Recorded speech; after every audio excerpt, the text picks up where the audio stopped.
journal vous est offert par le FPI, Fonds des promotions de l'industrie, votre partenaire privilégié pour la réussite de vos projets.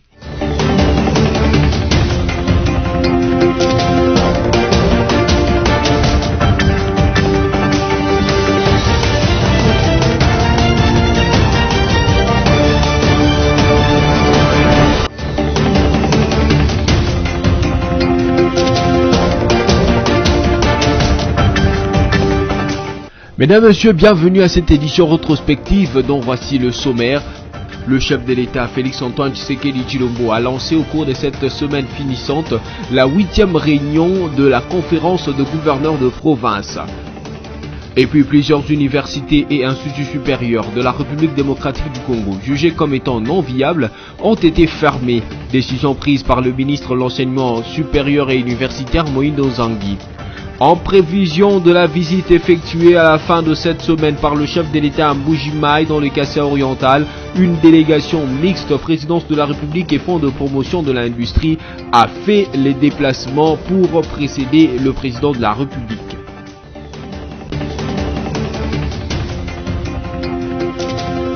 Rencontre entre Félix Tshisekedi, président de la RDC et président en exercice de l'Union africaine, et son homologue rwandais Paul Kagame, dimanche 19 décembre à Bruxelles, la capitale belge et siège des institutions européennes. Rien de leurs échanges n'a été érudité à la presse et l'on sait seulement que cette rencontre a été rendue possible par une rencontre de travail de haut niveau en prévision du sommet Union européenne et Union africaine. Noté au sujet du dit sommet, a révélé la chef de la diplomatie belge Sophie Wilmès que certains chefs d'État africains ont été invités à Bruxelles pour discuter avec l'Union européenne et leurs discussions ont porté dimanche sur les préparatifs du sommet de février, les résultats attendus et les principaux thèmes et idées qui seront abordés par les dirigeants du 17 au 18 février 2022. Ce sommet devrait aider notamment à définir les priorités clés pour les années à venir et pourrait fournir les orientations stratégiques et politiques pour les relations entre les deux continents. Officiellement, à en croire un responsable européen, l'Union européenne est désireuse d'apporter son soutien aux solutions africaines aux défis africains. Cela inclut le développement social et humain, la santé, l'éducation, la transition verte et l'accès à l'énergie durable, la transformation numérique et la création d'emplois. Moussa Faki Mahamat, en sa qualité de président de la Commission de l'Union africaine, et le président du Sénégal, Macky Sall, qui prendra la présidence de l'Union africaine pour la période 2022-2023, ont également participé à cette réunion de travail, à en croire une source européenne. Par ailleurs, sachez que ce sommet qui sera organisé à Bruxelles par Charles Michel réunira, outre les dirigeants des 27, ceux des 55 membres de l'Union africaine si les conditions sanitaires le permettent.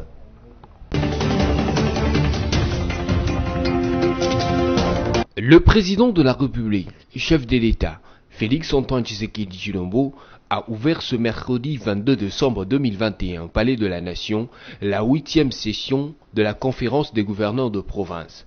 Prévue pour 2 jours, soit du 22 au 23 décembre, ces assises vont tourner autour du thème « La stabilité dans la gouvernance de province, gage de la réussite du programme du développement communautaire à la base de 145 territoires ». C'est devant un parterre des personnalités dont le gouverneur, les présidents des assemblées provinciales, des membres du gouvernement et quelques chefs des corps que le premier citoyen congolais a donné son allocution d'ouverture dans sa casquette de président de la conférence et a également tracé les orientations générales de ces assises.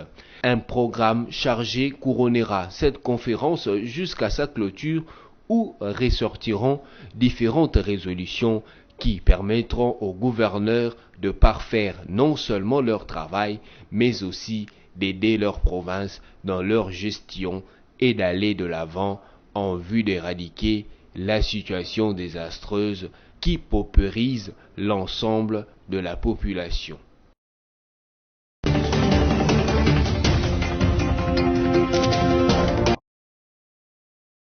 Marquée par une crise à la fois politique, économique, sociale et sanitaire, tant au niveau national que provincial, ces assises de 48 heures ont permis aux chefs d'exécutif et législatifs de consolider l'effort de cohésion nationale et de l'élan de développement impulsé par le garant de la nation, chef de l'État, Félix-Antoine Tshisekedi Tshilombo, qui définit sa vision de la refondation, la renaissance, la reconstruction ainsi que l'émergence du pays. La cérémonie de clôture s'ouvre par la motion de soutien au chef de l'État actée par les 26 gouverneurs de province.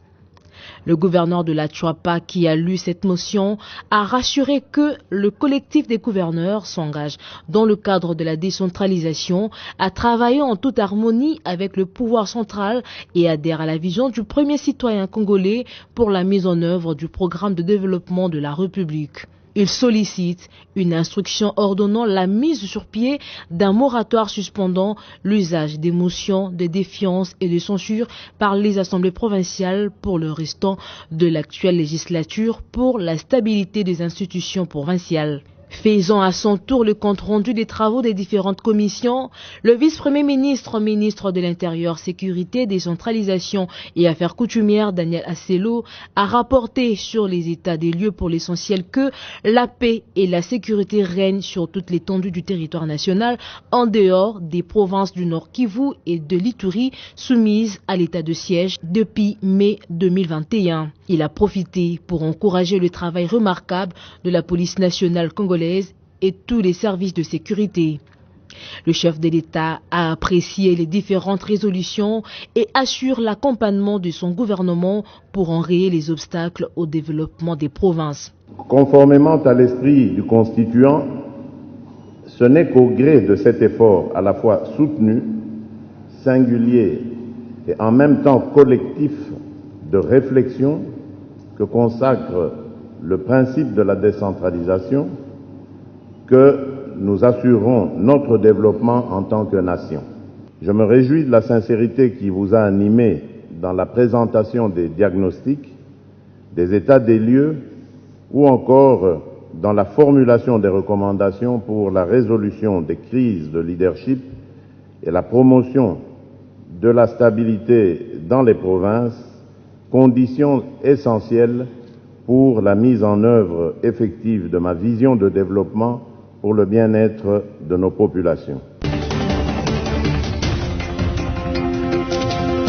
L'Assemblée nationale a entériné les candidatures de Agé Matembo, Didi Manara du Front commun pour le Congo FCC comme membre du bureau de la Commission électorale nationale indépendante CENI et celle d'Ilonga Tokole Jean comme membre de la plénière de la centrale électorale. C'était à l'issue de la séance plénière de ce jeudi 23 décembre 2021 dans la salle de congrès du Palais du Peuple. Ces candidats, ainsi entérinés par la Chambre basse du Parlement, compléteront le 3 postes réservés à l'opposition politique FCC et la Mouka, restés vacants depuis l'investiture du bureau Kadima par le chef de l'État Félix-Antoine Tshisekedi Tshilombo. Les dossiers de ce candidat entériné ont été déposés et examinés par la commission mixte paritaire instituée par l'Assemblée nationale. Les téléspectateurs sachent qu'au niveau du gouvernement, il y a un autre instrument pour l'entrepreneuriat de jeunes. Il ne faudrait plus que demain qu'un jeune termine son école secondaire ou l'université à la recherche de l'emploi. Nous innovons par le programme Prodige, programme de développement d'innovation de l'entrepreneuriat de jeunes.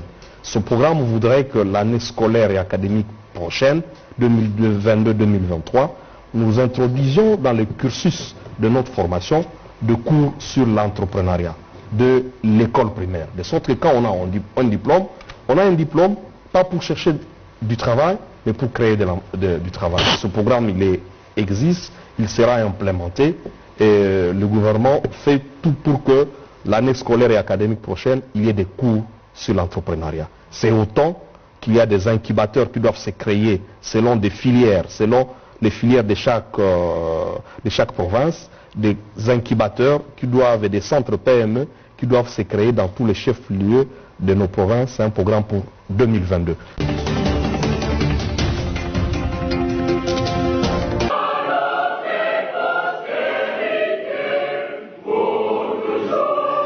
Les réformes se poursuivent au sein du ministère de l'Enseignement supérieur et universitaire après la fermeture des établissements non viables, l'air et auto-renforcement de la capacité du corps enseignant, tout enseignant n'ayant aucune formation ou connaissance sur le système licence, maîtrise et doctorat sera déclaré incompétent dans toutes les universités en RDC d'ici le 5 janvier 2022. Ce nouveau système éducatif, imprimé par le ministre de l'Enseignement supérieur et universitaire, Mwindo Zangui, poursuit comme objectif le relèvement, le redressement, l'innovation et la réqualification au sein de l'enseignement supérieur et universitaire. Voilà ce qui justifie l'organisation d'une formation de 2 jours sur le LM2 à l'intention de plus de 500 personnels enseignants de la conférence de chefs d'établissement de l'enseignement supérieur et universitaire de l'Ituri. Occasion pour le président de cette structure, le professeur Rida Bello, de circonscrire le sens de ces assises.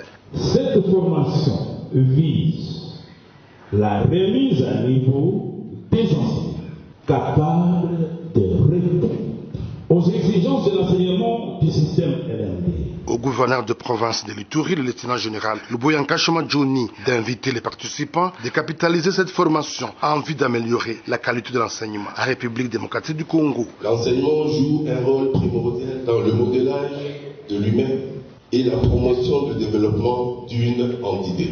À ce titre, les universités devraient produire des créateurs d'emplois et non des demandeurs d'emploi en se focalisant sur les filières porteuses de croissance à la hauteur des potentialités dont regorge la province de l'Ituri. Signalons que le thème choisi pour cette formation est enseignons autrement et évaluer autrement. À ce jour, la province de l'Ituri compte 32 institutions d'enseignement supérieur et universitaire, dont 10 publics et 22 privés.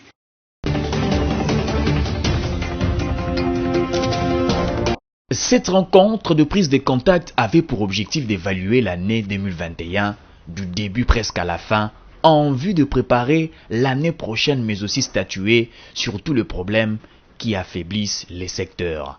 En présence de plusieurs officiels du secteur de la communication et médias en République démocratique du Congo, notamment les directeurs de cabinet du ministre des Pétentique et le directeur général du Renatelsat, le ministre Patrick Mouyaya a profité de cette occasion pour lancer un appel à tous les responsables des médias à aménager leur cadre de travail afin d'avoir un environnement propice à l'épanouissement des journalistes.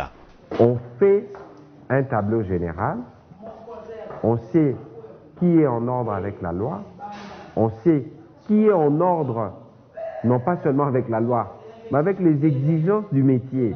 Est-ce que tous ceux qui sont aujourd'hui dans les secteurs sont prêts à répondre aux caprices de cette femme qui s'appelle télévision? Ceux qui ne sont pas en mesure de répondre à ces caprices, je suis désolé.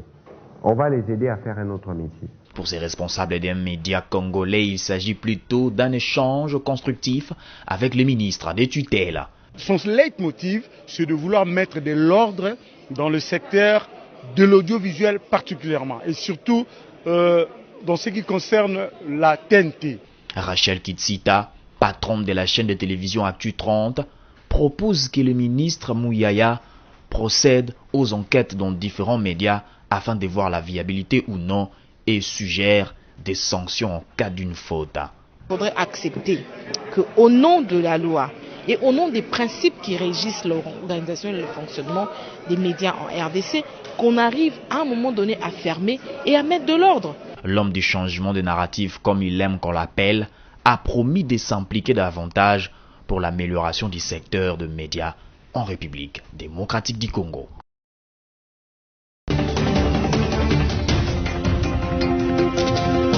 Il est 19h à Kinshasa.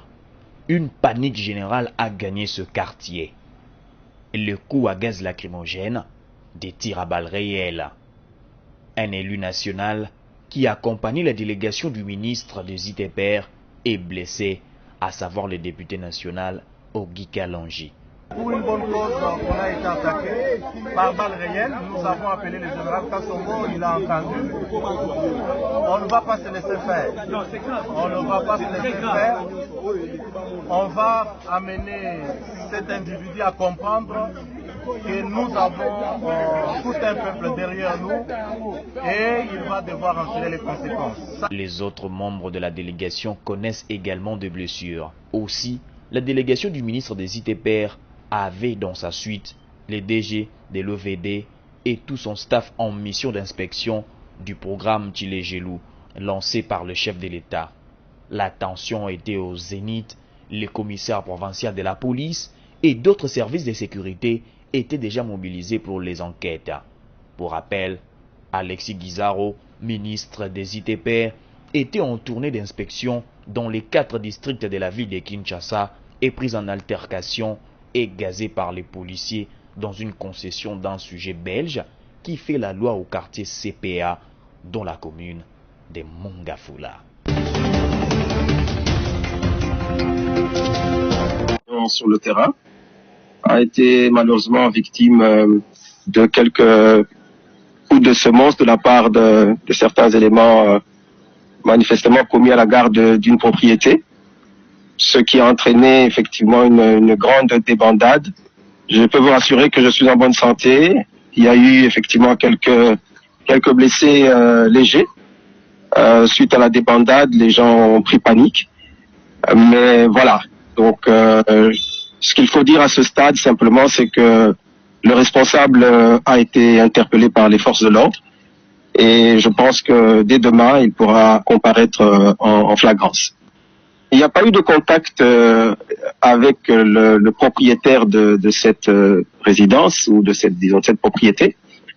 Simplement, nous avons été informés que le sujet en question prétendait que cette voie traversait sa propriété, qu'il y avait un contentieux au niveau de la justice à ce sujet. Mais simplement, nous n'avons pas tenté, ni ma délégation, ni qui que ce soit, de pénétrer dans cette propriété. Nous étions sur la voie publique et il y a un mur qui est érigé, effectivement, sur cette voie. Et voilà, donc il n'y a pas eu d'altercation, une discussion quelconque avec le propriétaire. Mais nous n'avons pas compris pourquoi les agents commis à sa garde ont eu cette réaction.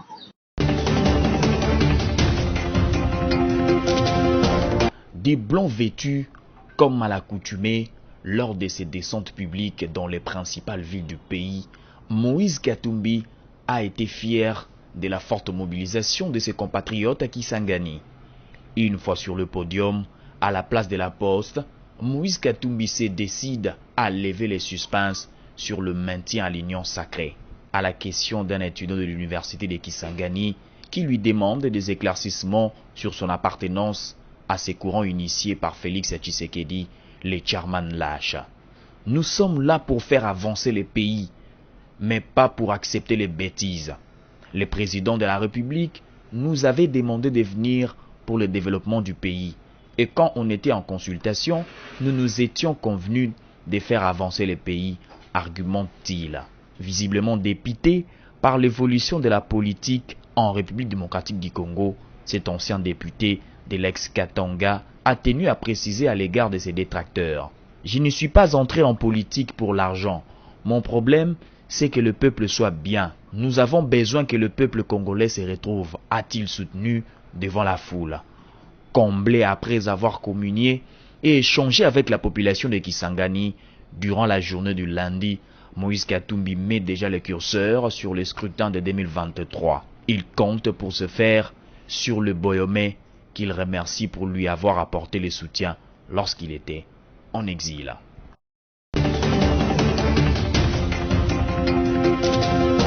Entre le moment où nous avons eu cette information et le moment où nous devions informer l'ensemble des participants à notre initiative, il était extrêmement tard. Donc aujourd'hui, nos participants s'est mobilisé pour nous rejoindre dans les points d'élargissement et le gros a été dispersé du côté du camp Luka de manière disproportionnée. Et même un de nos confrères a été arrêté. Nos drapeaux ont été cassés et nos banderoles ont disparu. Je répète que nous avons pu quand même au niveau du concours Sakomi, qui était notre point d'élargissement, procéder à la lecture de notre déclaration qui relève que le RAM est un mécanisme illégal qui possède une logique de spoliation de la population et de forcing dans le manque de respect du Congolais. Et tout citoyen congolais, peu importe son appartenance politique, qui croit que notre message et notre revendication est légitime. Donc vous ne pouvez pas dire que Tous ceux qui sont venus derrière les labels CLC n'ont pas d'autre activité ou d'autre choix ou d'autre appartenance politique.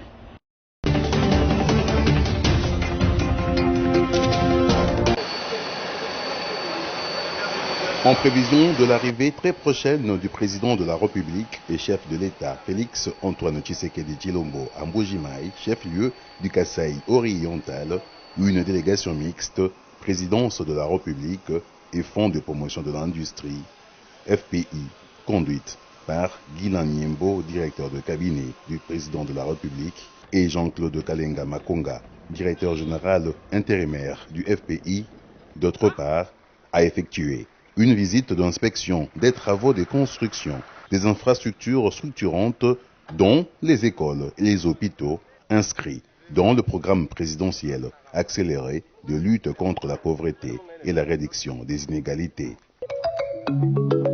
Cette deuxième descente effectuée par le directeur de cabinet du chef de l'État, Guilan Nyembo, accompagné de Jean-Claude Kalenga Makonga, en l'espace d'environ 2 mois et demi, est un marquage à la culotte en l'endroit des entreprises des constructions qui exécutent les travaux de construction, modernisation et réhabilitation de plusieurs infrastructures d'intérêt vital pour la population est-kassaïenne dans le cadre du programme présidentiel. Des chantiers ouverts depuis les mois d'août de l'année en cours.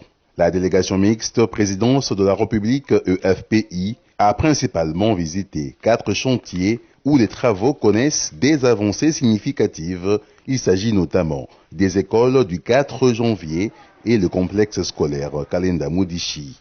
À cela s'ajoutent les hôpitaux de référence de la Mouya et de Saint-Jean-Baptiste de Kansele. Le directeur de cabinet du chef de l'État, à l'issue de la tournée d'inspection de ces infrastructures scolaires et sanitaires, a salué l'état d'avancement des travaux. À Guilan Nyembo de déclarer que les instructions données lors de la visite du 31 septembre dernier ont été suivies. Je vois que les instructions que nous avons données, il n'y a pas que ce site ici, mais il y en a tous les 4 que nous avons vérifiés. C'est que voilà, les travaux ont sensiblement avancé. Et c'était le but de cette mission avant que le chef de l'État n'arrive ici. C'est de vérifier si les choses avancent normalement. Y a-t-il de nouvelles recommandations formulées? Nous avons demandé qu'on puisse accélérer. Alors il faut accélérer, mais correctement. Nous voulons garder un rythme soutenu. Il faut qu'on ne puisse pas dormir sur ce projet. La plupart des vendeurs dans les grands marchés de Kinshasa s'inquiètent beaucoup pour les préparatifs de fêtes de fin de l'année 2021 et des nouvel an. C'est lundi 20 novembre 2021. Au micro de votre télé, certains vendeurs déplorent l'absence des clients pour acheter leurs marchandises. Selon eux, cette année est plus dure que les années passées. Nous ne vendons pas. Les marchés est vide. Les clients n'entrent pas. Et depuis le matin, nous n'avons pas encaissé de l'argent. Et nous ne sommes pas prêts pour le préparatif.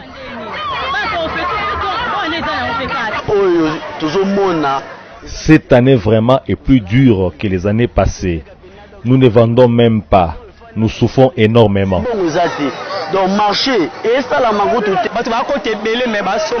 Beaucoup d'entre ces personnes que vous voyez viennent juste pour marchander afin qu'on leur baisse les prix.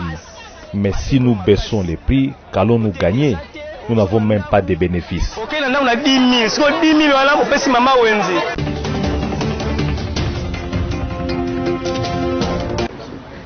Menotté et couvert de honte, 6 présumés criminels cités dans plusieurs cas de meurtre et vol à main armée en ville de Bunia sont désormais entre les mains de services de sécurité. Ils ont été arrêtés avec 3 armes AK-47 et 2 chargeurs garnis, explique le commissaire divisionnaire adjoint Ngoy Sengelo Akiyo, commissaire provincial de la PNC à Ituri. Il vous souviendra que depuis le mois de mai, la ville de Bunia et quelques entités ont été secouées par des faits criminels dont les auteurs, parfois quelques-uns arrêtés, d'autres en fuite. Mais votre police, avec des instructions claires que nous recevons chaque fois de votre part, ne dort pas. La moto d'une victime touchée d'une balle a été retrouvée par la police. Un taximan aux arrêts avoue avoir facilité ces opérations.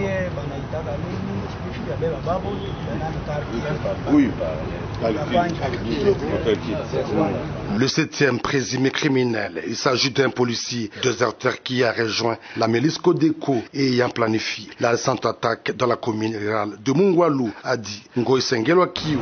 Le commandant des opérations qui a conduit l'attaque de Mungwalu, il est à la fois avec nous et à la fois avec Codeco. Il n'est pas seul, 2 de ses collègues sont en fuite, mais ils seront récupérés. Cette série d'arrestations témoigne la détermination de l'équipe de l'état de siège de mettre fin à la criminalité urbaine, a dit le gouverneur militaire, le lieutenant général Luboyanka Chamadjouni. Nous allons continuer à les poursuivre, ces gens qui créent vraiment le malheur dans nos populations. Par ailleurs, 2 jeeps des Ougandais volés puis récupérés à République démocratique du Congo par la police ont été restitués à Aro, au nord de Bunia, et au fait d'armes de police.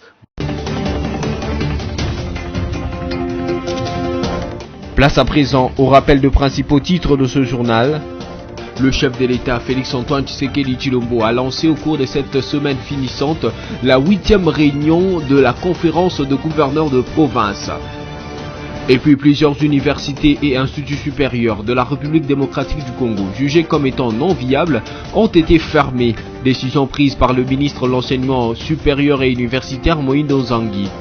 En prévision de la visite effectuée à la fin de cette semaine par le chef de l'État à Mbuji-Mayi dans le Kassai oriental, une délégation mixte présidence de la République et fonds de promotion de l'industrie a fait les déplacements pour précéder le président de la République.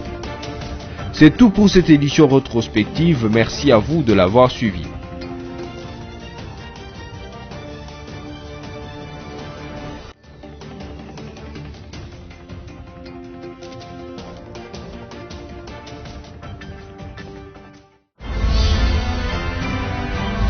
Ce journal vous a été offert par le FPI, Fonds des promotions de l'industrie, votre partenaire privilégié pour la réussite de vos projets.